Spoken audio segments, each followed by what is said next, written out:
वासुदेवाय ओम नमो भगवते वासुदेवाय ओम नमो भगवते वासुदेवाय। तो हम कृष्णा बुक पढ़ रहे हैं बड़ी सुंदर तरीके से, प्रभुपाद जी की कृपा से हम इसको पढ़ पा रहे हैं। एंड श्री प्रभुपाद की अनुकंपा है, कृपा है कि अलग अलग जगहों पर बैठ के भी इस तरह से इजीली सुंदर बुक का आस्वादन कर पा रहे हैं। स्वाध्याय 1, भगवान श्री कृष्ण का अवतरण। एक बार संसार ऐसे राजाओं की अनावश्यक सैनिक शक्ति से बोझिल हो गया जो वास्तव में असुर थे किंतु अपने आप को राजा मान रहे थे। तब सारा संसार विक्षुब्ध हो उठा और पृथ्वी की अधिष्ठात्री देवी, जिसे भूमि कहते हैं, इन आसुरी राजाओं से उत्पन्न अपनी विपदाओं को बताने के लिए ब्रह्मा जी के पास गई। भूमि ने गौ माता का रूप धारण किया और वह आंखों में आंसू भरकर ब्रह्मा के समक्ष प्रकट हुई। वह शोकार्त थी और भगवान की करुणा जगाने के लिए रो रही थी। उसने पृथ्वी की विपदाग्रस्त स्थिति का वर्णन किया। इन वृत्तांत को सुनकर ब्रह्मा अत्यंत दुखित हुए। वे तुरंत क्षीर सागर के लिए चल पड़े, जहां भगवान विष्णु निवास करते हैं। ब्रह्मा जी के साथ शिव जी इत्यादि सारे देवता भी थे और भूमि भी उनके साथ ही होली। क्षीर सागर के तट पर आकर ब्रह्मा जी भगवान विष्णु को, जिन्होंने पहले वराह का दिव्य रूप धारण करके पृथ्वी लोक की रक्षा की थी, प्रसन्न करने का उपाय करने लगे। तब पृथ्वी का भार बढ़ जाता है आसुरी शक्तियों से, तो वो ब्रह्मा जी के पास जाती है। इस बार गौ माता का रूप धारण किया हुआ है और फिर जाके ब्रह्मा जी को सब बताती है। अब ब्रह्मा जी को पता है कि जो मेरे से नहीं हो सकता है, फिर वो अपने पिता यानी कि परम परमेश्वर विष्णु जी के पास, जो क्षीर सागर में लेटे हुए हैं, वहां जाते हैं। वैदिक मंत्रों में पुरुष सूक्त नाम की एक विशेष प्रकार की प्रार्थना है। इस पुरुष सूक्त सामान्य रूप से देवतागण इसी पुरुष सूक्त का उच्चारण करके श्री भगवान विष्णु को नमस्कार करते हैं। यहाँ यह ज्ञातव्य है कि जब भी किसी लोक में उपद्रव होता है, उस लोक का अधिष्ठाता देव इस ब्रह्मांड के स्वामी ब्रह्मा के पास आ सकता है और ब्रह्मा जी भी परमेश्वर विष्णु के पास जा सकते हैं, किंतु वे वहीं प्रत्यक्ष दर्शन नहीं अपितु क्षीर सागर के तट पर खड़े होकर उनका प्रत्यक्ष दर्शन कर सकते हैं। इस ब्रह्मांड इस ब्रह्मांड के अंतर्गत श्वेत द्वीप नाम का एक लोक है, जिसमें एक क्षीर सागर है। विविध वैदिक साहित्य से ज्ञात होता है कि जिस प्रकार इस लोक में लवण सागर है, उसी प्रकार इस अन्य लोकों में अनेक अनेक अनेक प्रकार के तरल सागर हैं। कहीं क्षीर सागर है, कहीं तेल का सागर है, कहीं सुरा सागर है, ऐसे अन्य प्रकार के सागर हैं। पुरुष सूक्त ही वह आदर्श प्रार्थना है जिसे देवतागण क्षीरोदक्षाई श्री भगवान को प्रसन्न करने के लिए पढ़ते हैं। क्षीर सागर में शयन करने के कारण वे क्षीरोदक्षाई विष्णु भी कहलाते हैं। वे ही श्री भगवान हैं जिनसे इस ब्रह्मांड के समस्त अवतार प्रकट होते हैं। 7 तरह के समुद्र हैं, 7। ढूंढिएगा कौन कौन से हैं। जब सभी देवताओं ने श्री भगवान की स्तुति पुरुष सूक्त द्वारा कर ली, तो उन्हें कोई उत्तर नहीं मिला। अतः ब्रह्मा जी स्वयं ध्यान करने लगे।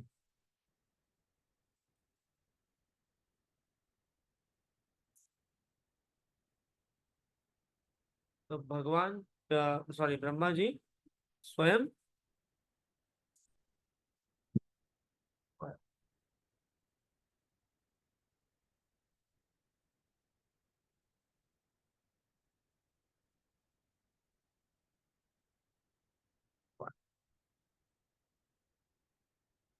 यस, तो अतः भगवान स्वयं, सॉरी ब्रह्मा जी स्वयं ध्यान करने लगे। तब भगवान विष्णु ने उन्हें एक संदेश भेजा। ब्रह्मा ने इस संदेश को देवताओं तक प्रेषित किया। वैदिक ज्ञान प्राप्त करने की यही विधि है। यह वैदिक ज्ञान सर्वप्रथम श्री भगवान से ब्रह्मा को हृदय के माध्यम से प्राप्त होता है, जैसा कि श्रीमद् भागवत के प्रारंभ में कहा गया है, तेने ब्रह्म हृदय आदि कवये। वेदों का दिव्य ज्ञान हृदय के द्वारा ब्रह्मा तक प्रेषित हुआ। उसी प्रकार यहाँ भी केवल ब्रह्मा ही भगवान विष्णु द्वारा प्रेषित संदेश को समझ पाए और उन्हें तुरंत कार्यवाही के लिए देवताओं को प्रसारित कर दिया। यह संदेश इस प्रकार था, भगवान शीघ्र ही अपनी परम शक्तियों सहित पृथ्वी पर प्रकट होंगे, और जब वे पृथ्वी पर असुर लोक सॉरी पृथ्वी लोक में असुरों के संहार तथा भक्तों के संस्थापन का उद्देश्य पूरा करने के लिए रहेंगे, तब तक देवताओं को भी उनकी सहायता के लिए वहीं रहना होगा। उन्हें तुरंत उस यदुवंश में जन्म ग्रहण करना होगा जिसमें यथा समय भगवान भी प्रकट होंगे। तो क्या हुआ यहाँ पे, भगवान सबको दिख नहीं सकते और सबका क्वालिफिकेशन भी नहीं है दिखने को, इसीलिए भगवान ने क्या किया, ब्रह्मा जी के हृदय में ये संदेश प्रकट करवाया, और फिर ब्रह्मा जी ने ये संदेश जो है वो सभी देवी देवताओं को समझाया कि आपको और हमको क्या करना है, हमें जो यदुवंश है, यदुवंश में जन्म लेना है, और जन्म लेके हमें भगवान की जो कार्य है उसमें उनकी हेल्प करनी है, उनका असिस्टेंस करना है, ऐसा ब्रह्मा जी ने बता दिया। भगवान श्री कृष्ण स्वयं वसुदेव के पुत्र के रूप में प्रकट होंगे। उनके प्रकट होने के पूर्व सारे देवी देवताएं या सारे देवताओं को अपनी अपनी पत्नियों के सहित संसार भर के विभिन्न पवित्र परिवारों में भगवान को उनके कार्य में सहायता पहुंचाने के लिए प्रकट होना चाहिए। यहाँ पर तत्प्रियार्थम शब्द अत्यंत उपयुक्त है। इसका अर्थ है कि देवताओं को चाहिए कि भगवान को प्रसन्न करने के लिए इस पृथ्वी पर प्रकट हो। दूसरे शब्दों में, कोई भी जीव जो भगवान को प्रसन्न करने के लिए जीवित रहता है वह देवता है। देवताओं को यह जानकारी भी दी गई थी कि भगवान कृष्ण के अवतार के पूर्व पृथ्वी पर भगवान कृष्ण का पूर्ण अंश अनंत प्रकट होगा, जो अपने लाखों फणों से ब्रह्मांड को धारण किए हुए हैं। उन्हें यह भी सूचित किया गया कि विष्णु की बहिरंगा शक्ति माया देवी भी, जिसे समस्त बद्ध जीव आकृष्ट होते हैं, परमेश्वर के आदेश के अंतर्गत उनकी प्रयोजन सिद्धि करने के लिए प्रकट होंगी। तो कौन कौन होगा, सारे देवी देवता, देवताओं की पत्नियां भी, भगवान कृष्ण स्वयं पूर्ण पुरुषोत्तम भगवान स्वयं आएंगे, और उनके पूर्ण अंश कौन, अनंत भी आएंगे, जिन्होंने अपने असंख्य लाखों फणों पे ब्रह्मांड धारण किए हुए हैं, और साथ ही साथ माया देवी भी आएंगी। समस्त देवताओं तथा भूमि को भी मधुर वचनों से आदेश तथा सांत्वना देने के पश्चात पश्चात समस्त प्रजापतियों के पिता ब्रह्मा जी अपने धाम सर्वोच्च लोक ब्रह्मलोक को चले गए। यदुवंश का नायक राजा शूरसेन माथुर प्रदेश, जिसमें मथुरा नगर आता है, तथा साथ ही शूरसेन नामक जनपद पर, जिसका नाम उन्हीं के नाम पर रखा गया था, शासन कर रहा था। राजा शूरसेन के शासन के कारण मथुरा नगरी समस्त यदु राजाओं की राजधानी बन गई। मथुरा इसीलिए भी राजधानी बनी क्योंकि यदुओं का परिवार अत्यंत पवित्र था, और वे जानते थे कि मथुरा ही ऐसा स्थान है जहाँ द्वारका के समान ही श्री कृष्ण का नित्य निवास रहता है। एक बार शूरसेन के पुत्र वसुदेव देवकी को ब्याह कर अपनी नव परिणीता पत्नी के साथ रथ पर चढ़कर उनके अपने घर आ रहे थे या जा रहे थे। देवकी के पिता देवक प्रचुर दहेज दिया क्योंकि वह अपनी पुत्री को अत्यधिक चाहते थे। उन्होंने सैकड़ों रथ दिए जो पूर्णतः स्वर्ण मंडित थे। सोचिए, इतने सारे रथ दिए जो सबके सब सोने से जड़ित थे। उस समय उग्रसेन का पुत्र कंस अपनी बहन देवकी को प्रसन्न करने के लिए वसुदेव के रथ के घोड़ों की रास को की लगाम को स्वेच्छा से अपने हाथ में लेके हाँकने लगा कि भाई अपनी बहन से बड़ा प्रेम करता था, नहीं उसे मायके छोड़ने जाऊंगा और ससुराल छोड़ने जाऊंगा। वैदिक सभ्यता के अनुसार जब कन्या का ब्याह होता है, उसका भाई अपनी बहन तथा उनकी बहनों को उनके घर ले जाता है। नव विवाहिता कन्या को अपने पिता के परिवार का बिछोह ना टले, इसीलिए भाई ससुराल तक जाता है जब तक वह अपनी बहन को ससुराल ना पहुंचा दे।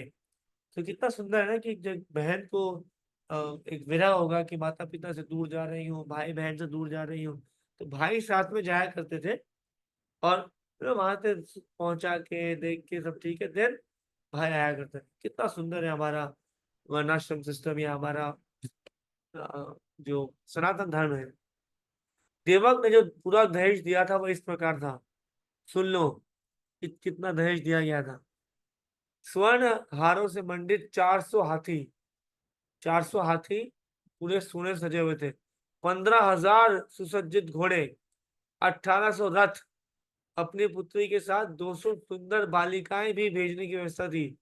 क्षत्रियों के विवाह की ऐसी प्रणाली थी जो भारत में अभी प्रचलित है, जो बताती है कि जब क्षत्रिय का विवाह हो तो दुल्हन के अतिरिक्त कुछ 1 दर्जन तरुण सहेलियां भी राजा के घर जाए। रानी की अनुचरियां दासी कहलाती हैं, किंतु वास्तव में रानी की सहेलियों की तरह कार्य करती है। यह प्रथा अनादिकाल से प्रचलित है और कम से कम 5,000 वर्ष पूर्व भगवान कृष्ण के अवतार के भी पहले से खोजी जा सकती है। इस प्रकार वसुदेव अपनी पत्नी के साथ 200 सुंदर कन्याएं भी लेते आए। जब दूल्हा तथा दुल्हन रथ पर जा रहे थे, शंख, बिगुल, ढोल, मृदंग एक साथ मिलकर मधुर मधुर संगीत की ध्वनि उत्पन्न कर रहे थे। जुलूस अत्यंत मनोहर ढंग से निकल रहा था और कंस रथ को हाँक रहा था। जी जी जी, तभी क्या हुआ? आकाश से अचानक एक आश्चर्यजनक ध्वनि गूंजी, जिसने विशेष रूप से कंस को उद्बोधित किया। कहा, हे कंस, तुम कितने मूर्ख हो। तुम अपनी बहन तुम अपनी बहन तथा बहनों की रथ हाँक रहे हो, किंतु तुम यह नहीं जान रहे हो कि तुम्हारी इसी बहन की 8वीं संतान तुम्हारा वध करेगी। कंस भोजवंशी उग्रसेन का पुत्र था।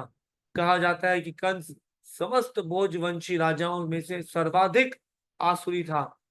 आकाशवाणी सुनते ही उसने देवकी के केश पकड़ लिए और उसे अपनी तलवार से मारना चाहा। वसुदेव को कंस के इस दुर्व्यवहार पर आश्चर्य हुआ, अतः वे अपने इस क्रूर निर्लज्ज साले को शांत करने के उद्देश्य से अत्यंत तर्क तथा प्रमाण सहित इस प्रकार बोले। यहाँ देखने में तो सुंदर आता है कि सिचुएशन इतनी इतनी डेडिकेट इतनी सॉरी इतनी डेलिकेट सिचुएशन है, फिर भी वसुदेव यहाँ अपनी बुद्धि का प्रयोग कर रहे हैं। इसलिए बुद्धि का प्रयोग होना चाहिए। भगवत गीता को भी भगवान बताते हैं कि बुद्धि योग से भक्ति योग तक हमें जाना चाहिए। हे मेरे प्रिय साले कंस, प्रिय साले, तुम भोजवंश के सर्वाधिक प्रसिद्ध राजा हो और लोग तुम्हें महानतम योद्धा तथा पराक्रमी के रूप में जानते हैं। आखिर तुम इतने क्रुद्ध क्यों हो गए हो कि अपनी बहन को उसके विवाह के शुभ अवसर पर मारने के लिए उद्यत हो गए हो? तुम अपनी मृत्यु से इतने भयभीत हो? मृत्यु तुम्हारे जन्म के साथ ही उत्पन्न हो चुकी है। जिस दिन तुमने जन्म ग्रहण किया, उसी दिन तुम्हारी मृत्यु से उसी दिन से तुम्हारी मृत्यु अवश्यम भावी है, मतलब निश्चित है। तुम चाहे आज मरो या 100 साल बाद, तुम मृत्यु से बच नहीं सकते हो। तो फिर मृत्यु से इतना डरते क्यों हो? वस्तुतः मृत्यु का अर्थ है इस वर्तमान शरीर का विनाश। जैसे ही वर्तमान शरीर कार्य करना बंद कर देता है, भौतिक प्रकृति के 5 तत्वों में मिल जाता है, तो शरीर के भीतर की आत्मा शरीर के वर्तमान कर्मों तथा उसके फल के अनुसार शरीर ग्रहण दूसरा शरीर ग्रहण करता है। यह मनुष्य के सड़क पर चलने के समान है। मनुष्य अपना आगे का पाँव आगे बढ़ाता है और जो ही विश्वास हो जाता है कि यस, आगे का सब कुछ ठीक है, तब वो पिछला पाँव उठाता है।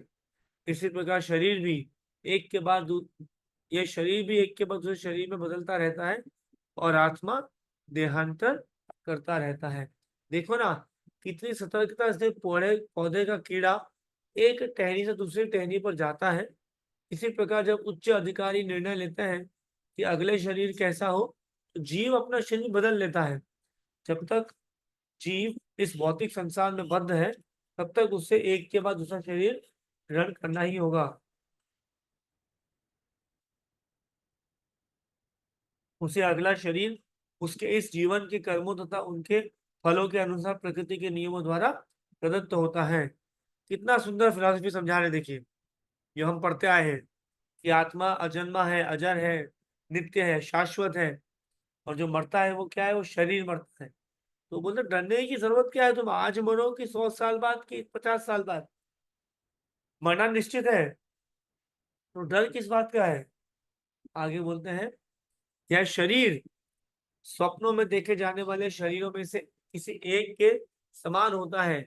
सोते समय स्वप्न में हम अपनी मानसिक सृष्टि के अनुसार अनेक शरीरों की रचना करते हैं।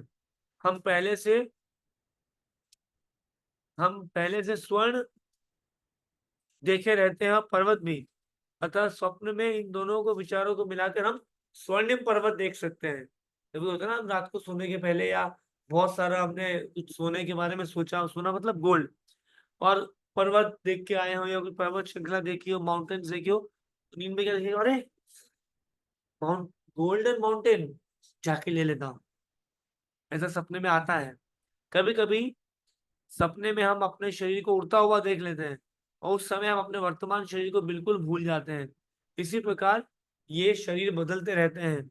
जब तुम्हें कुछ शरीर मिलता है तो तुम पिछले शरीर को भूल जाते हो। स्वप्न में हम न जाने कितने नए प्रकार के शरीरों के साथ संपर्क करते हैं, किंतु जगने पर इन सबों को भूल जाते हैं। ये भौतिक शरीर वास्तव में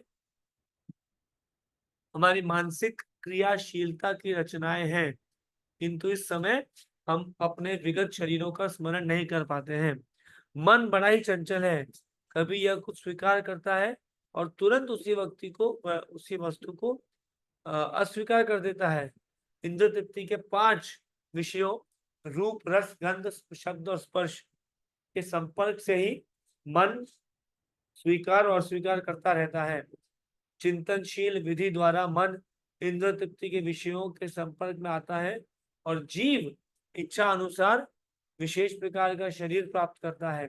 इस प्रकार शरीर भौतिक प्रकृति के नियमों द्वारा प्रदत्त एक उपहार है।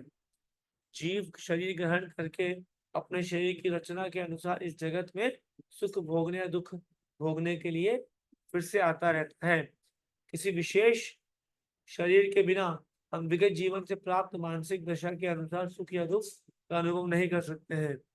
हमें विशेष प्रकार का शरीर मिलता है, वह मृत्यु के समय हमारी मानसिक दशा के अनुसार ही मिलता है। तो यहाँ प्रभुपाद बहुत सुंदर समझा रहे हैं कि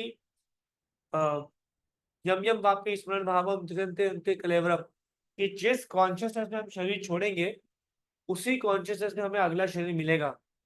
यदि हम बहुत ज्यादा सपने देखते हैं हीरो बनने के, हीरोइन बनने के, ये वो, तो हो सकता है अगले जन्म में वो बन जाए, या कोई छोटा मोटा 3rd class 4th class 4th रो में डांस करने वाला व्यक्ति बन जाए, है ना। It is very important understand कि हम किस तरह का भाव रखे हुए हमारे जीवन में। जैसा भाव रहेगा वैसे हम हमारे जीवन को या भक्ति के पथ को और आगे बढ़ा पाएंगे। So it is very important कि हम किस तरह का भाव रखते हैं, किस तरह का जीवन शैली जीते हैं, किस तरह के जीवन शैली को अपनाते हैं और कैसे इस जीवन में आगे बढ़ते हैं, ताकि जब जीवन में ढंग से आगे बढ़ पाएंगे तभी भगवान के नामों का हरे कृष्ण कृष्ण कृष्ण हरे हरे, हरे राम राम राम हरे हरे, इन नामों का स्मरण हो पाएगा। एंड मोस्ट इंपॉर्टेंट बात यह है कि कंस इतना क्रूर है, इस क्रूर अवस्था में होते हुए भी अपनी बहन के बाल पकड़े हुए हैं और तलवार हाथ में, फिर भी आप देखिए कि जो वसुदेव महाराज हैं वो कितना तो कन्विक्शन के साथ कंस को ये सब ज्ञान दे रहे हैं। तो एक बहुत इंपॉर्टेंट अनाउंसमेंट है